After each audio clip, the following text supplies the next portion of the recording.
Hola queridos amigos, en este video les vamos a contar de qué se trata el sistema venoso, el sistema arterial y el sistema linfático, cosa de que vayamos recorriendo cada uno de los sistemas y podamos aprender en profundidad más de cada uno de ellos. El sistema cardiovascular de la cabeza y el cuello incluye las arterias vitales que proporcionan sangre oxigenada al cerebro y a los órganos de la cabeza, incluyendo la boca y los ojos. También incluye las venas que devuelven la sangre desoxigenada a partir de estos órganos para el corazón. Entre estos vasos sanguíneos son varias estructuras únicas e importantes que se han desarrollado para ayudar a mantener el flujo continuo de la sangre al cerebro. El cerebro humano es tan poderoso y metabólicamente activo que se utiliza alrededor del 20% de todo el oxígeno y de la glucosa tomada por el cuerpo cada día. Cualquier interrupción en el flujo de la sangre al cerebro le resulta rápidamente en la disminución de la función mental, la pérdida de la conciencia y la muerte finalmente, si es que este problema no es corregido. La sangre oxigenada entra al cuello a través del tronco por las 4 arterias principales, las arterias vertebrales izquierda y derecha y la arteria carótida común derecha e izquierda.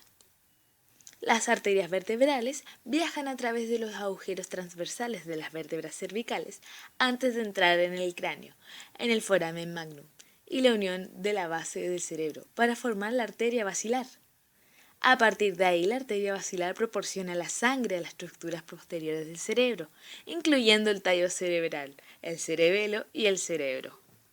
Las ramas terminales de la carótida común, al llegar a la altura del borde superior del cartílago tiroides o C6, tubérculo carotidio, se dividen en dos ramas, la carótida externa y la carótida interna, a través del cerebro por los agujeros de la carótida izquierda y derecha. En la base del cerebro, las arterias carótidas internas se ramifican en las arterias cerebral anterior derecha e izquierda y las arterias cerebrales medias derecha izquierda que suministran sangre a regiones media y anterior del cerebro. En la base del cerebro, varias arterias comunicantes forman anastomosis o pasajes entre la izquierda y la derecha de la cerebral posterior, la izquierda y la derecha de la carótida interna y las arterias cerebrales anteriores izquierda y derecha. Estas arterias en conjunto forman un anillo de vasos sanguíneos, conocidos como el polígono de Willis.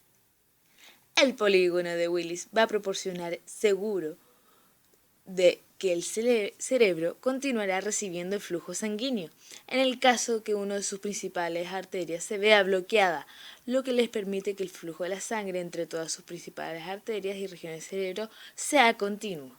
A nivel del cuello y la cabeza, la arteria carótida externa va a proporcionar el flujo sanguíneo a los músculos, la piel y los órganos internos. Sus límites van a estar desde C4 hasta el cuello del cóndilo mandibular. Sus ramas terminales van a corresponder a la arteria maxilar interna, la arteria temporal superficial. Y sus ramas colaterales van a ser la arteria tiroidea superior, la facial, la lingual, la arteria faríngea inferior, la arteria occipital y la arteria auricular posterior. La arteria lingual va a ser otra de sus ramas. Van a ser por encima de la tiroides superior. Presenta 3 porciones, su porción retroioidea, porción ioioidea y porción lingual. La arteria dorsal de la lengua, la arteria sublingual y sus ramas terminales van a corresponder a la arteria ranina.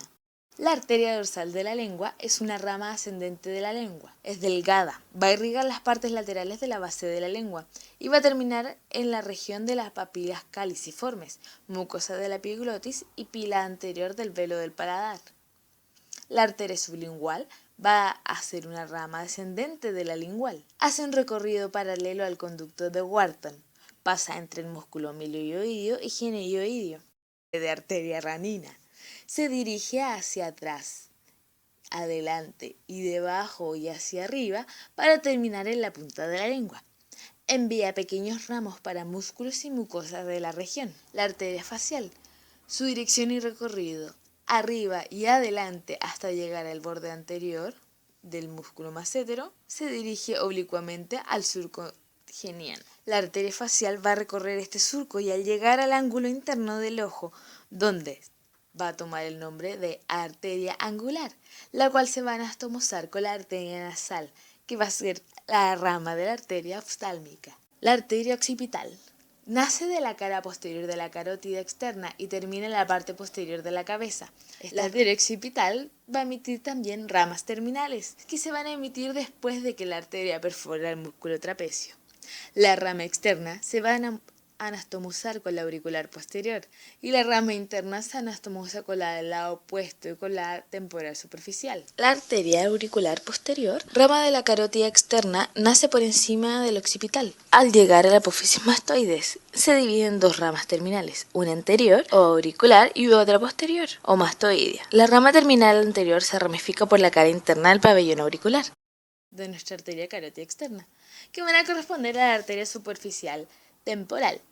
Van a ser en el espesor de la glándula parótida a nivel del cuello del cóndilo mandibular y se dirige hacia el arco cigomático, en donde se separa de la parótida.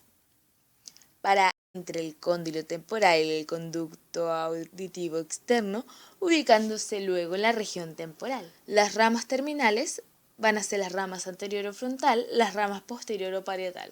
La arteria maxilar interna también nace del espesor de la parótida y termina a nivel de la fosa pterigomaxilar, donde emite su rama terminal.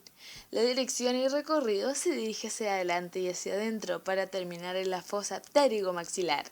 Atraviesa la fosa cigomática y la pterigomaxilar, formando numerosas curvas.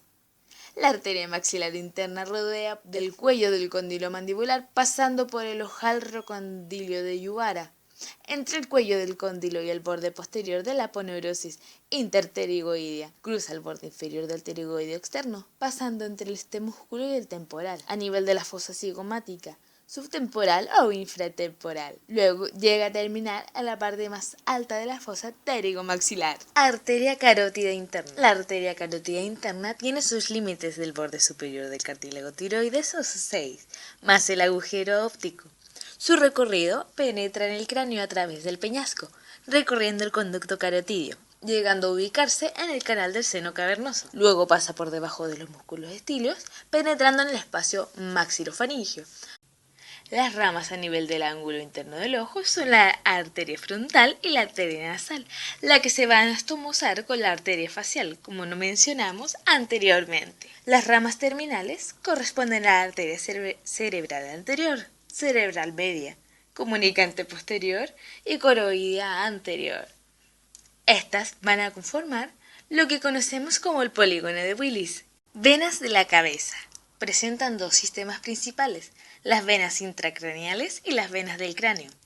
Las venas intracraneales van a reunirse en dos sistemas, las venas que acompañan a las arterias y presentan el mismo nombre, y el sistema senos de la dura madre. Los senos de la dura madre son conductos venosos de forma triangular o redondeada, situados en el espesor de la dura madre, formados por dos túnicas, una externa, que es la misma que la dura madre, y una interna, que es la endotelial.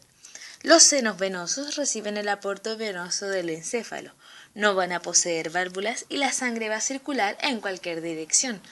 Son 15, divididos en 5 pares y 5 impares. Los senos impares son el seno longitudinal superior, que recorre el canal del mismo nombre, del agujero ciego a la protuberancia occipital interna. El seno longitudinal inferior recorre el borde inferior del os del cerebro. El seno recto une el seno longitudinal superior con el seno inferior en su extremo posterior. El seno coronario se encuentra por encima de la silla turca, rodeando el cuerpo de la hipófisis. El seno occipital transverso se encuentra en la zona occipital, en relación al agujero occipital. Los senos pares corresponden al seno cavernoso, que recorre en ambos lados la silla turca. Los senos petrosos superiores van a ir por el borde superior del peñasco. Los senos petrosos inferiores a continuación del seno cavernoso, siguiendo el borde posterior del peñasco. Los senos laterales transversos o sigmoideos recorren parte del temporal y parietal, terminando en el agujero rasgado posterior donde se transforma la vena yugular interna. Los senos occipitales posteriores son los últimos, se encuentran a ambos lados de la cresta occipital. La vena yugular interna es la más voluminosa de las yugulares. Continúa el seno lateral por el que recibe la sangre intracraneal a nivel del agujero rasgado posterior y desciende verticalmente hacia el orificio superior del tórax, siguiendo un trayecto oblicuo hacia abajo y hacia adelante. Terminación en el tronco venoso brachiocefálico, junto a la subclavia como afluentes. Recibe el seno petroso inferior, después las venas facial, lingual, tiroides superior y las venas laringeas y faringeas. La vena facial nace en la región frontal, cerca de la línea media, en el ángulo nasopalpebral. Desciende a la cara atravesándola oblicuamente, cruza el borde inferior de la mandíbula y continúa por fuera de la glándula submandibular, hasta la altura del asta mayor del ilioides, y terminará en la yugular interna. En su trayecto toma diferentes nombres: vena preparata en la frente, vena angular en el surco nasogeneano y vena facial en la cara. Finalmente tenemos la vena lingual. Forma 3 grupos. Primer grupo son las venas profundas que acompañan a la arteria lingual. El segundo grupo van a ser las venas dorsales, que formarán por detrás la vena lingual, un plexo al cual recurren venas precedentes de la epiglotis y de la amígdala. Y tercer grupo son las ramas raninas, situadas a cada lado del frenillo de la lengua. Los 3 grupos de las venas linguales se anastomosan y van a formar la vena lingual propiamente tal. La vena lingual con las venas tiroides superior y facial formarán el tronco tirolinguofacial, que desemboca en la yugular interna. La vena yugular externa corresponde a la vena superficial. Su origen van a ser desde el nivel del cuello del cóndilo, en donde está formada por la vena maxilar interna y vena temporal superficial. Su término va a ser cuando desciende oblicuamente hacia atrás y hacia abajo, pasando por el esternocleidomastoideo en su cara superficial, y viene a terminar en la vena subclavia. Su recorrido es primero por la zona intraparotidia, luego se hace superficial, cubierta solo por el músculo cutáneo, después es cruzada por el plexo cervical superficial. A nivel de la clavícula perfora a las 2 aponeurosis cervicales, superficial y media, para finalmente desembocar en la vena subclavia. La vena maxilar interna. Su origen va a ser en la vena esfenopalatina, satélite de la arteria homónima. Se presenta en forma individualizada o constituyendo el plexo alveolar y pterigoideo. En el último caso, reconstituyéndose para atravesar el ojal retrocondilo. La vena maxilar interna drena la yugular externa.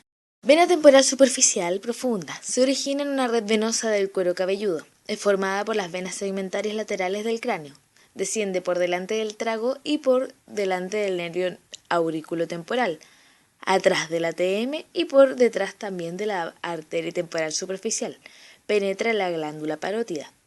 Termina la parótida a por debajo del cuello del cóndilo, drenando la yugular externa.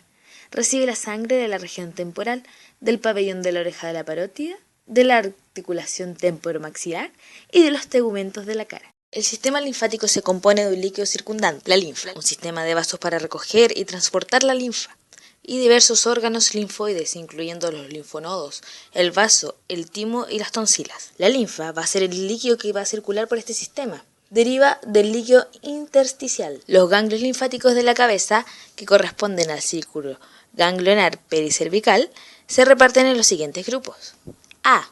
Occipitales. B. Parotidios. C. Mastoidios. D. Submandibulares y faciales. Y finalmente grupo E. Submentonianos. Como pudimos ver en este video, tenemos sangre oxigenada y desoxigenada, además de un sistema que nos protege ante frecuentes amenazas que pueda tener nuestro cuerpo. Esto es gracias al sistema linfático. El sistema arterial y el sistema venoso son los que se encargan de nutrir todos los órganos y sistemas que tenemos dentro de nuestro cuerpo. Nos vemos en el próximo video con una nueva enseñanza en anatomía aplicada. Hasta luego y que les vaya bien.